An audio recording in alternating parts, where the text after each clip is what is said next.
Get out of my way, young man. My son is being illegally detained, and I'll get him out of here if I have to engage every lawyer in this town.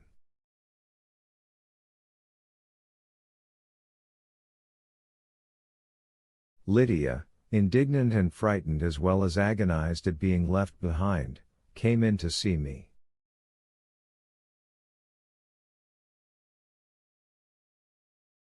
Of course he didn't do it, she said, sitting as usual bolt upright on the edge of her chair.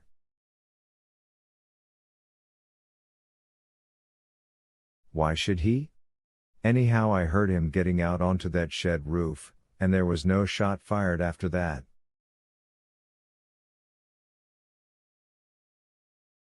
You should tell them that, Miss Lydia, I said. I'll tell them when they ask me. If she was alarmed for George, she was also highly curious about my own adventure.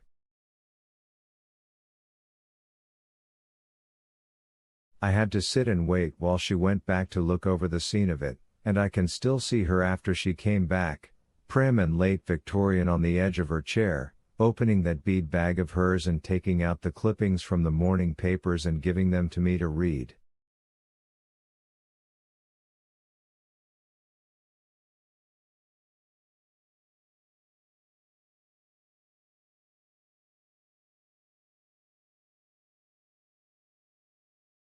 I have kept them all, she said. I'm pasting them into a book, but I haven't told Hester.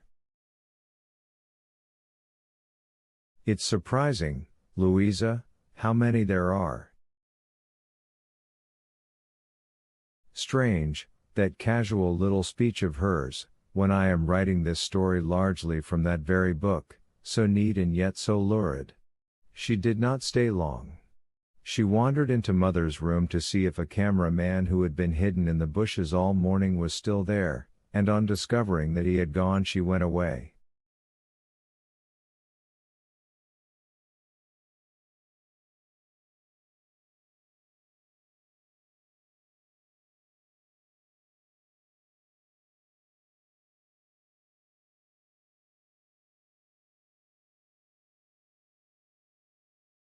I sent Lizzie out to drive him off, she said, preparing to go.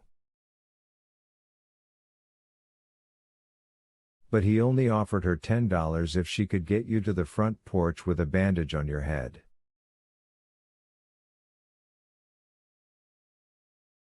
Or he said a towel would do. I rather affronted her by laughing at this, and finally she went away. I remember watching her go out the door, and smiling at the butterfly hat pin in her hat.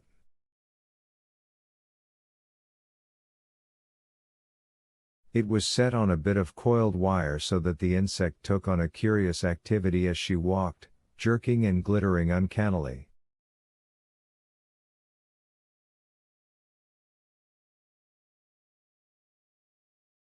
There was certainly nothing that morning to tell me that the time was near at hand when I was to see that same butterfly trampled into the ground, or that Lydia Talbot herself was soon to be added to our list of tragic mysteries.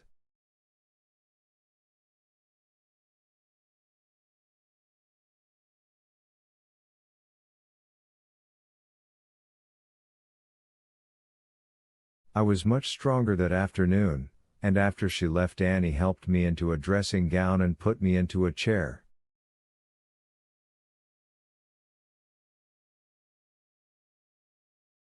Mother, who had escaped the moment she saw Lydia, was still at the Lancaster house, for Margaret had had to go to the inquest over poor Emily, and somebody had to stay in the house.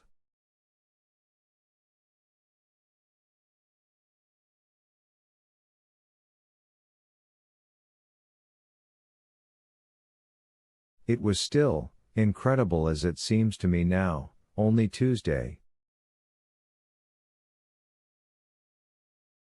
The smell of hot irons on wet linen penetrated to my room, and now and then far off I could hear the thud of one as our own black Lily thumped it on the stove.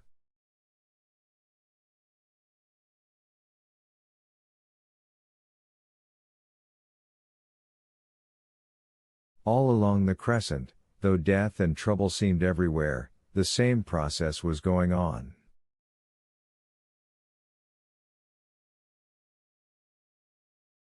Dark hands were taking dampened rolls of this or that from our baskets, spreading them on tables and boards and ironing them.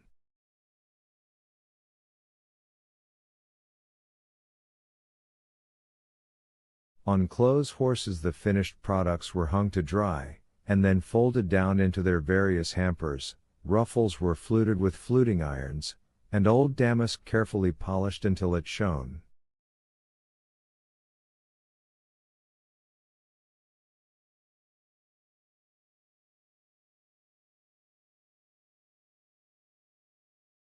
Yet the situation that Tuesday afternoon was strange enough, what with suspicion suddenly shifting from Jim to George Talbot, with reporters ringing our doorbell, with Mr. Lancaster slowly sinking in the White House across from my windows, with poor Emily still lying on a slab in the morgue, and nothing so far discovered as to the hiding place of the stolen gold.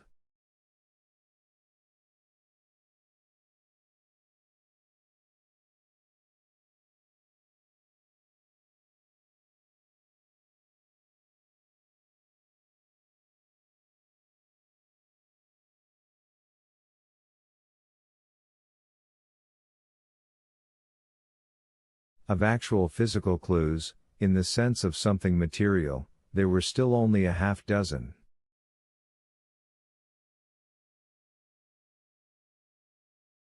The police, so far as I can recall now, had only the series of photographs taken after each of the crimes, a number of fingerprints on cards, each card carefully marked, an automatic pistol, an empty shell and a bullet, the chest under the bed, and George Talbot.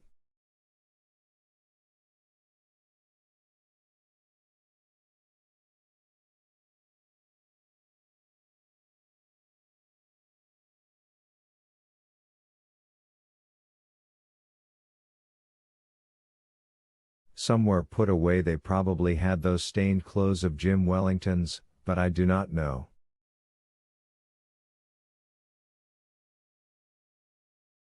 Also I dare say they still had those ridiculous and now withered blades of grass from the porch roof, but the sliver of wood from the screen I know had been mounted on a card and carefully kept.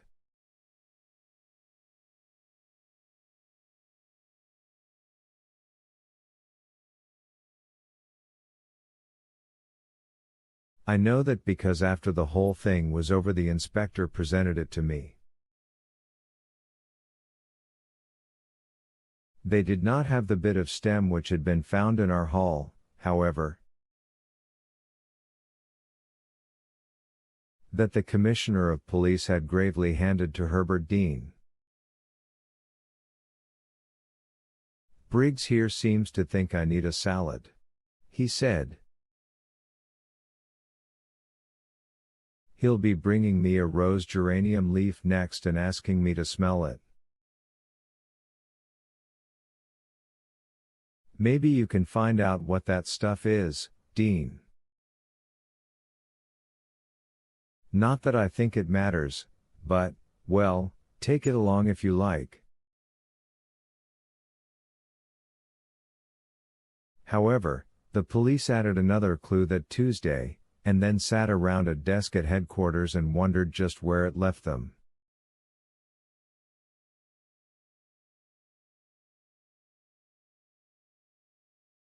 That was the magnified photograph of a fingerprint from the bell which hung over Mrs. Lancaster's bed, presumably hers, and beside it another one, of the thumbprint from the chest which had contained the money.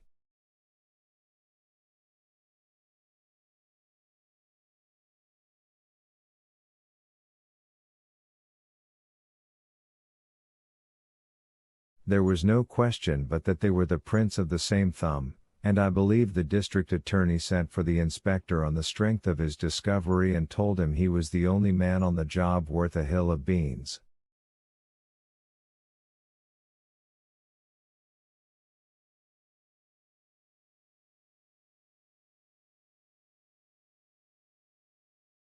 Good work, Briggs, he said.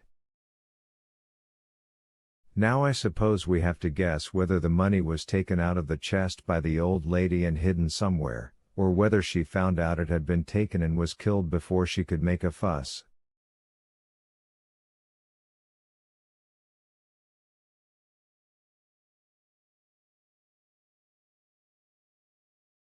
No chance it's still in the house, I suppose? Not a chance, unless someone there is smarter than I think. Nevertheless, I believe they made another intensive search of the house that day, rapping walls and even examining the chimneys and the roof.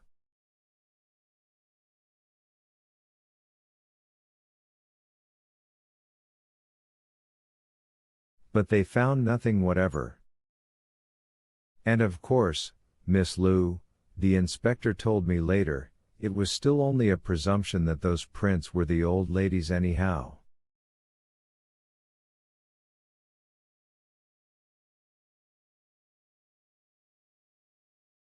The whole thing was guesswork, and how could we prove it? We didn't like to ask for an exhumation order, the family would never have given it. And under the circumstances we hadn't printed her before she was buried. Herbert Dean had one or two bits of evidence which he had not given to the police, however. Among these were the gloves, a short piece of hemp cord, and the buttons and charred paper from the fire in No Man's Land.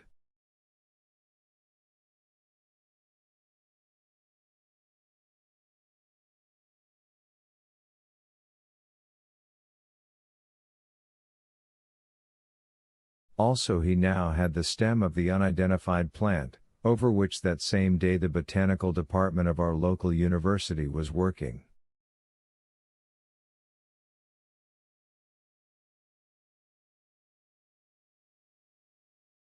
But he also had, carefully stowed away, the end of a rather expensive cigar, flattened as though it had been trampled into the ground.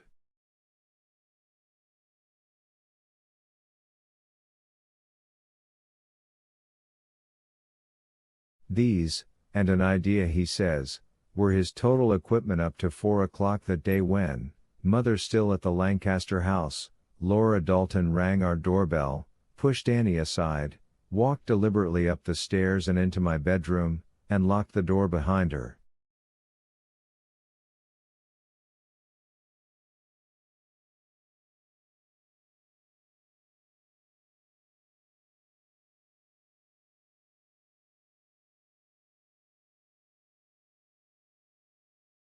Chapter 28. I have thought a great deal about Laura Dalton since that day.